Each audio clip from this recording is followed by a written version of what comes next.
এটি একটি কলম। এইটার ঢাকনাটা খুলে নিলে দুটো অংশ, একটা 95% আর এটা হলো মাত্র 5%। কিন্তু সমস্যার বিভাজনের আড়ালে লুকিয়ে আছে জীবনের এক অদ্ভুত দর্শন।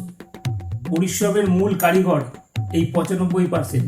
সারাদিন ধরে অংশটি অবিরাম কাগজের বুকে ঘষাঘষি খায়, যার বুক চিরে কালি বেরিয়ে আসে, শব্দ সাজাতে হয়, সেটি হলো কলমের সেই 95% অংশ।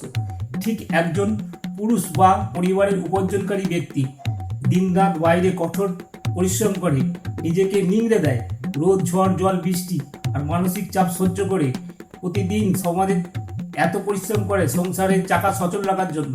দিনের শেষে আধিপত্য কার জানেন? এই 5%। মজার বিষয় হলো, সারাদিন হাড় ভাঙা খাটুনির পর যখন বিশ্রামের সময় আসে, তখন সেই ছোট্ট 5% ঢাকনাটি এসে এই 95%-এর মাথার উপর চড়ে বসে। সংসারের পরিভাষায় বলতে গেলে, সারাদিন বাইরের জগতের সাথে যুদ্ধ করে ক্লান্ত হয়ে ঘরে ফেরার পর ঘরের মানুষটি অর্থাৎ স্ত্রী, শাসন বা আধিপত্য যেন সেই ঢাকনার মতোই মাথার উপর চড়ে বসে, বিরাজ করে। কিন্তু এই পরিচয়ের আড়ালে থাকে সত্য। সেটা কি বলুন তো? শেষে যখন এই কলমটি পকেটের ভেতরে রাখা হয়, তখন দুনিয়ার সামনে প্রদর্শিত হয়, তখন এই আগে 5%টাই মানুষ দেখতে পায়।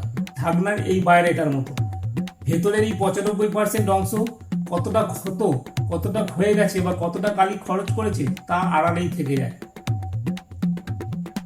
আপনার জীবনের কোন অংশ থাকতে চান?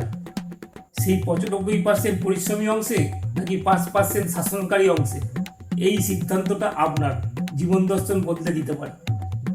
যদি আপনি এই বাস্তবতাকে হাসি মুখে গ্রহণ করতে পারেন, তবে জীবনের কোনো প্রতিকূলতাই, এমনকি শনির দশা থাকলেও আপনাকে আটকাতে পারবে না।